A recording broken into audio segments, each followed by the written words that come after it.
Pemirsa, pada 23 April 2024 diperingati sebagai Hari Buku Sedunia oleh UNESCO pada tahun 1995. Kini buku tidak hanya berbentuk cetak namun bertransformasi dalam bentuk digital atau e-book. Meski memiliki banyak manfaat, minat baca di tanah air nyatanya masih rendah. Namun bagi penggemarnya, buku adalah gudang ilmu pengetahuan.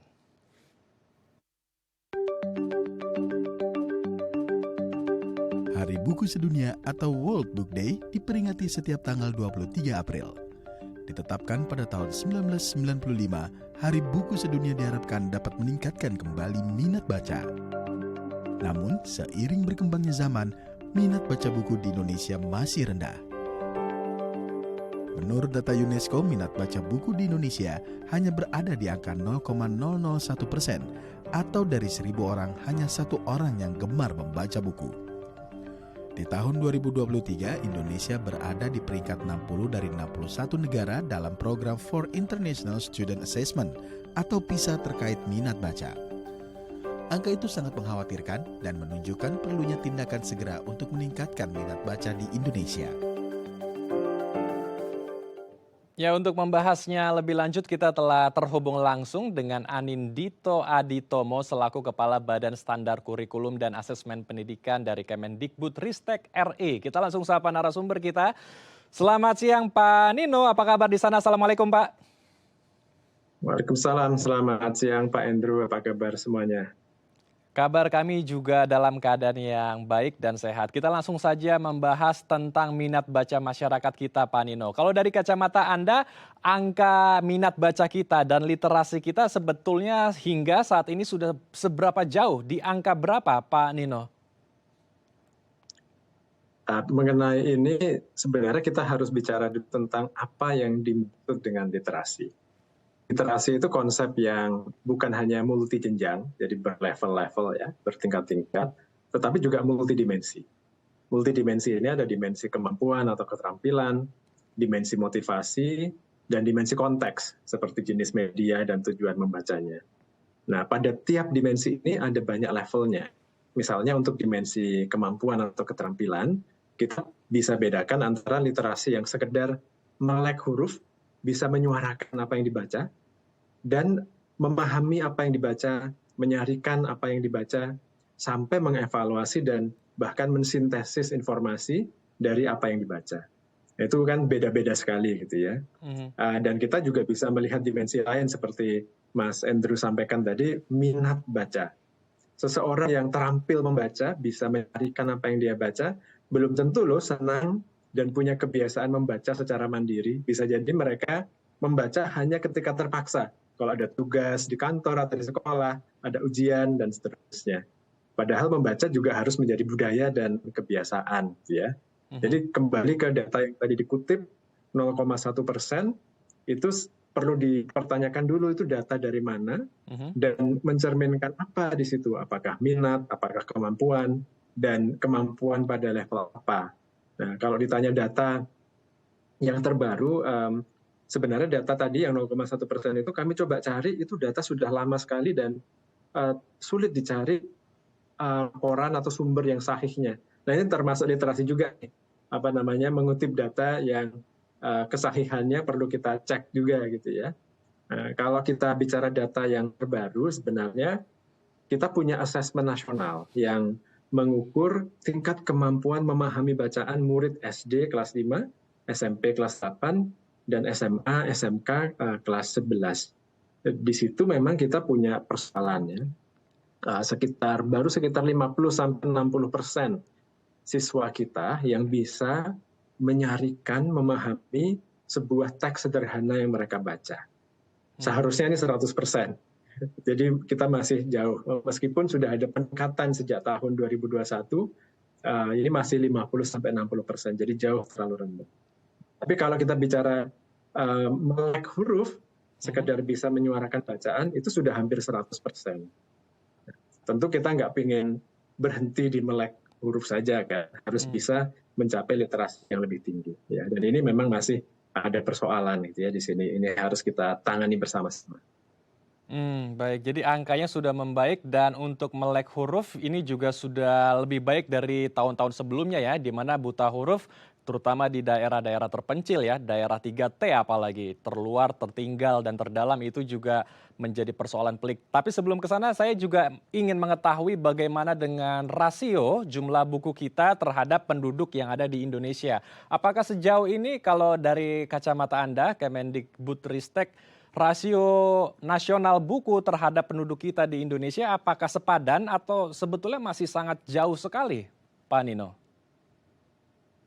Nah, bicara buku ini salah satu faktor dalam peningkatan literasi. Hmm. Meskipun bukan satu-satunya, tapi memang penting. Bagi kami, jumlah buku itu kita harus melihat juga kualitasnya, bukan hanya rasio atau jumlahnya. Nah, dari sisi kualitas bacaan ini, memang harus diakui kita masih kurang, ya. Dan ini salah satu yang kita upayakan di Kemdikbudristek.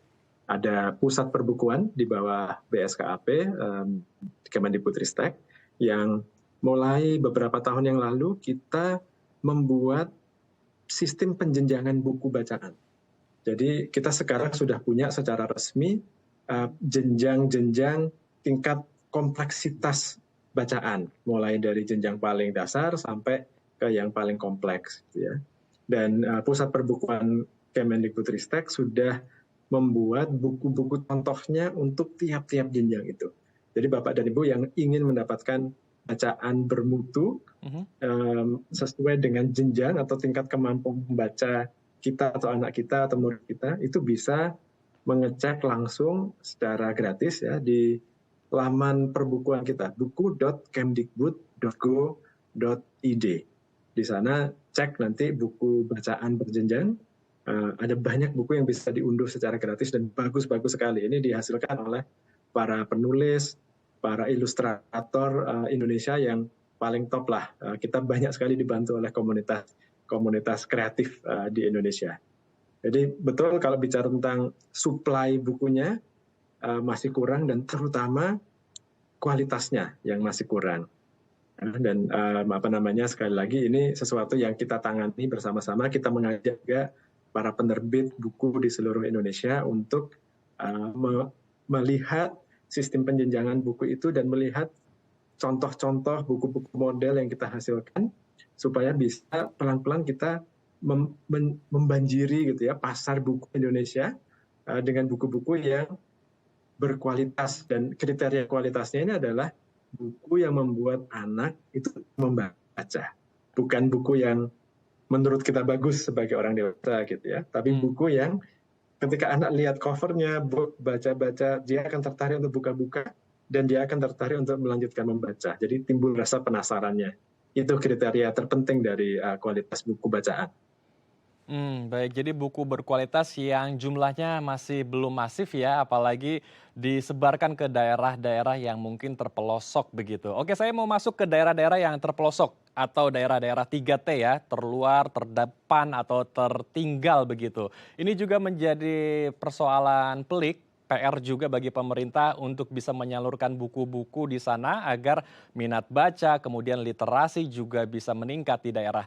Sejauh ini bagaimana dari Kemendikbudristek menyikapi persoalan ini, Pak? Apakah juga ada sebuah solusi dan akses jalan juga ya, mungkin membangun sebuah infrastruktur yang baik agar akses dari warga ke tempat-tempat pusat bacaan juga bisa lebih mumpuni untuk mereka?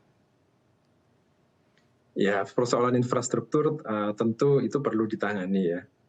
Kalau kita bicara tentang bukunya sendiri sebagai fasilitas belajar, sebagai sumber belajar, mungkin pertama yang perlu saya sampaikan adalah bahwa sekolah dan pengelolaan pendidikan, penyelenggaraan pendidikan, itu sebenarnya sudah didelegasikan kepada pemerintah daerah. Jadi sebagian besar anggaran pendidikan kita itu dikelola oleh pemerintah daerah sebagai yang punya sekolah dan punya guru, ya. Bukan dari pusat, bukan dari Kemendikbudristek. Tapi kita juga punya upaya-upaya dari pemerintah pusat. Salah satunya adalah tahun lalu kita sudah mencetak dan mendistribusikan lebih dari 15 juta buku bacaan. Jadi ini nyambung dengan yang saya sampaikan tadi, kita punya sistem buku bacaan berjenjang, kita punya buku-buku model dari pusat perbukuan, dan ada juga banyak atau ratusan bahkan ya, buku-buku bacaan yang diterjemahkan oleh Badan Bahasa di Kemendikbudristek, itu kita cetak 15 juta loh. Jadi banyak sekali. Dan sudah menjangkau kalau tidak salah 35.000 SD di seluruh Indonesia, terutama di daerah-daerah yang 3T tadi itu, tapi juga di daerah-daerah non-3T yang kesulitan akses. Jadi sebenarnya yang kesulitan akses itu bukan hanya di 3T. Di dekat-dekat Jakarta, Jawa Barat misalnya, itu juga banyak sekolah-sekolah yang masih aksesnya susah dan perlu bantuan karena mereka kelihatan banget di asesmen nasionalnya, itu literasinya masih cukup rendah. Nah, 35.000 SD itu yang kita bagikan buku-bukunya. Ada 700 buku lebih, 700 judul buku gitu ya. Jadi sudah bisa, tiap SD yang dapat ini sudah bisa bikin perpustakaan mini, Pak Andrew. Dengan buku-buku yang kita kirimkan dari Kemendikbudristek itu. Dan tahun ini kita akan lanjutkan.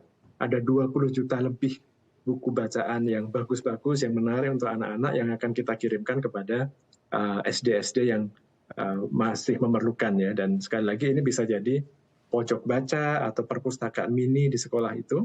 Dan kita memberikan pelatihan singkat juga supaya guru bisa memanfaatkan buku ini. Jadi jangan sampai juga sudah diberi buku bagus, tapi karena tidak tahu apa yang harus dilakukan, bukunya bahkan tidak dibuka gitu ya, bungkusnya.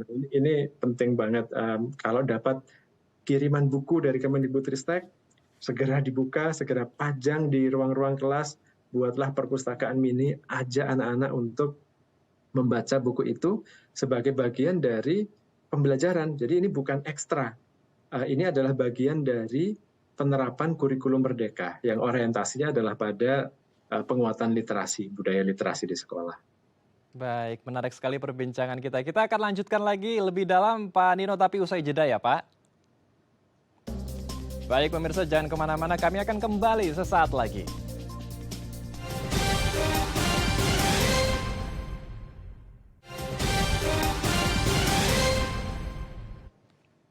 Terima kasih pemirsa, Anda masih bersama kami di Halo Indonesia. Kita akan lanjutkan diskusi hangat kita bersama dengan Pak Nino. Pak Nino, menarik sekali perbincangan kita. Kalau di segmen sebelumnya kita sudah membahas tentang bagaimana literasi, kemudian data dan kondisi di daerah-daerah 3T, terluar, terdepan atau tertinggal. Kita sekarang beralih ke daerah perkotaan, Pak, yang notabene-nya lebih maju, akses untuk bacaan juga lebih banyak, dan fasilitas e-book di mana-mana, dunia digital maksud saya, itu sudah banyak di sana-sini. Tetapi persoalannya begini Pak Nino, anak-anak muda kita, anak-anak zaman now begitu ya, lebih suka scrolling FYP, follow your page di media sosial daripada membaca buku yang berkualitas. Nah, kalau dari Kemendikbudristek sendiri bagaimana menyikapi persoalan ini Pak Nino? Ya, ini tantangan kita bersama, tantangan kontemporer zaman kita. Tapi ini bukan tantangan di Indonesia saja, bukan hanya kita yang menghadapi masalah ini. Negara-negara yang paling maju pun juga sedang pusing menghadapi masalah bahwa sekarang kita perhatiannya itu terdistraksi terus-menerus. Ada banyak hal, informasi yang membanjiri ruang-ruang maya kita sehingga kita sulit fokus, kita sulit konsentrasi untuk misalnya membaca buku atau teks yang lebih panjang ya. Jadi ini tantangan kontemporer yang bukan hanya kita hadapi dan bukan hanya anak muda dan anak-anak loh ya. Kita harus akui juga kita sebagai orang dewasa juga punya tantangan ini. Kita lebih sering melihat media sosial dan melihat HP kita gitu daripada membaca buku bacaan yang lebih panjang. Nah, mungkin dua hal ya yang bisa saya sampaikan sebagai Kemendikbudristek. Satu, kita melihat ini sebenarnya sebagai tambahan konteks juga. Artinya literasi itu, saya sampaikan di awal, itu kan multidimensi. Salah satu dimensinya adalah dimensi konteks. Jadi literasi itu bukan hanya soal membaca buku, tapi ada juga literasi yang terkait dengan membaca informasi digital. Literasi di dunia maya, di mana fakta dan fiksi seringkali tercampur. Opini dan data itu seringkali dicampur adukkan. Ini perlu literasi juga, dan literasi yang agak berbeda gitu dengan literasi yang diperlukan untuk bisa tahan membaca buku, menyelami sebuah alur cerita, kompleksitas sebuah masalah secara mendalam di sebuah buku itu ya. Itu ada irisannya, tetapi ini aspek yang memang agak berbeda dan justru perlu kita kembangkan juga pada anak-anak. Gitu. Dan yang kedua itu kita kembangkan melalui kurikulum yang baru yang kita sebut sebagai kurikulum merdeka ini. Nah, di kurikulum merdeka yang berbeda adalah pertama, literasi digital ini masuk sebagai salah satu tema prioritas. Jadi ini bedanya dari salah satu yang berbeda dari kurikulum sebelumnya. Ada yang kita sebut sebagai literasi digital dan salah satunya adalah literasi bermedia tadi itu.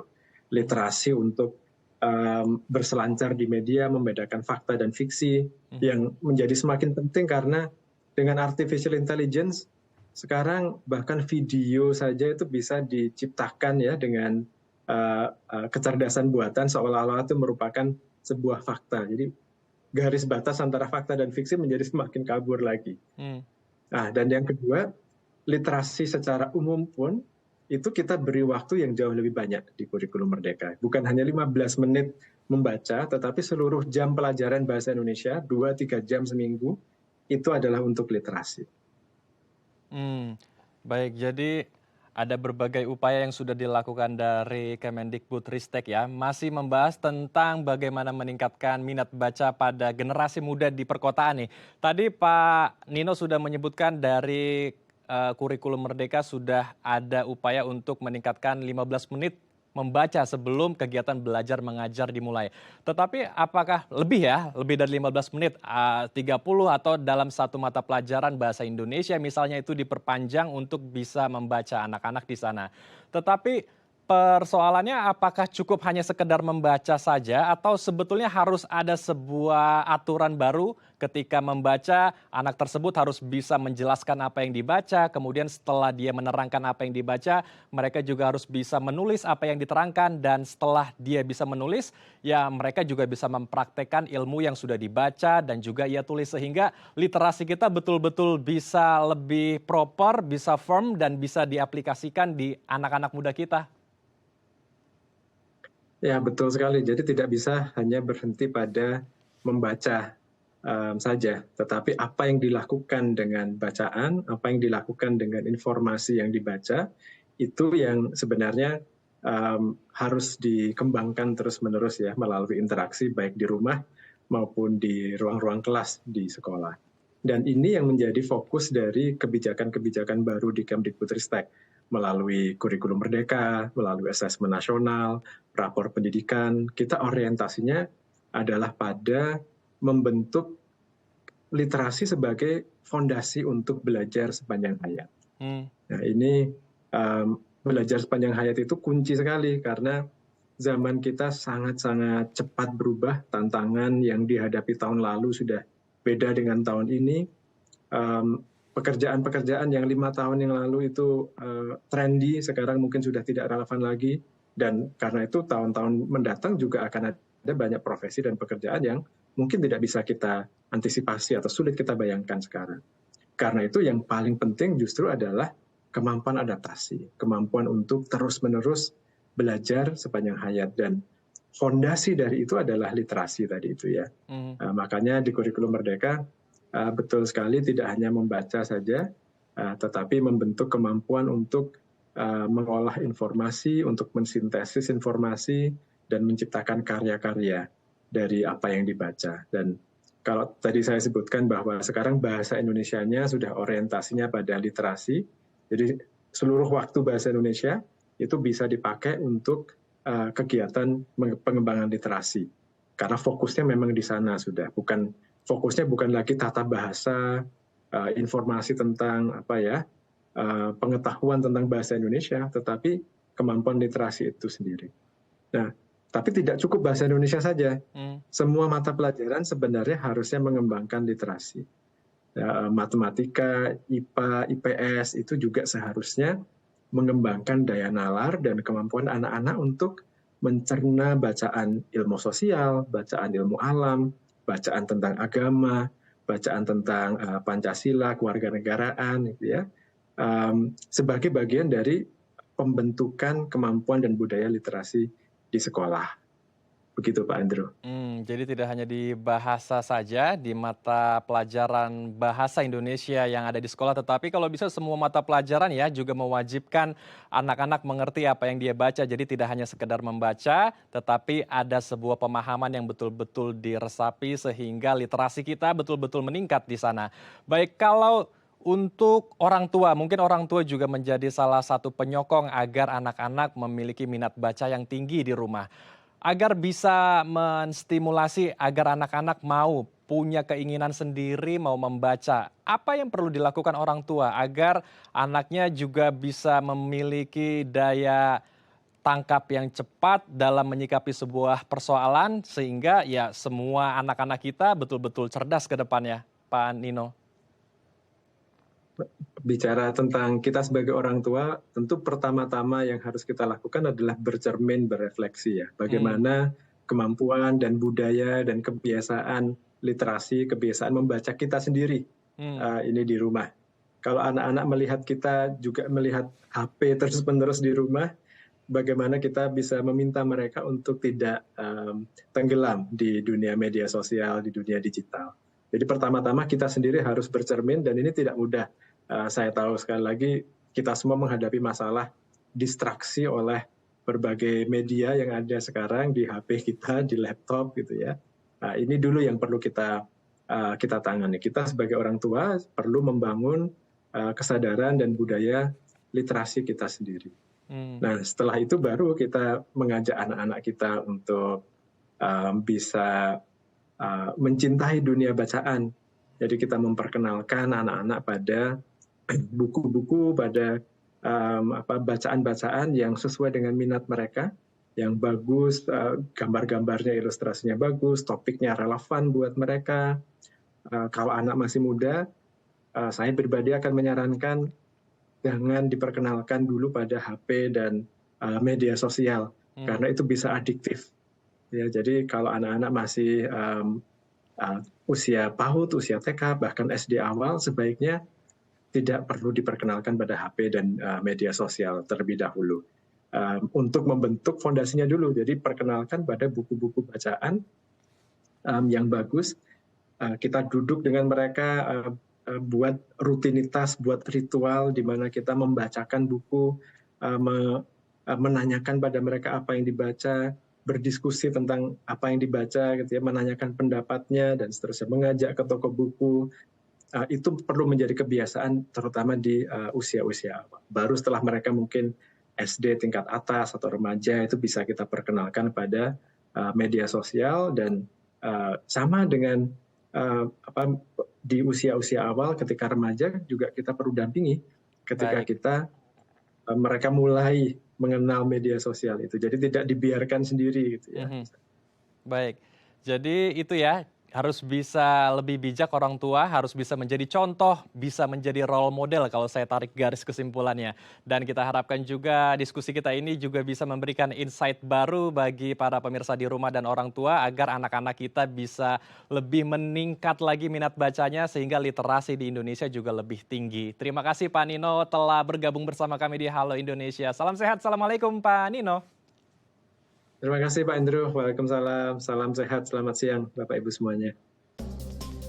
Pemirsa, usai jeda kami akan mengajak Anda melihat desa ramah anak di Sumatera Utara. Informasinya usai jeda di Halo Indonesia.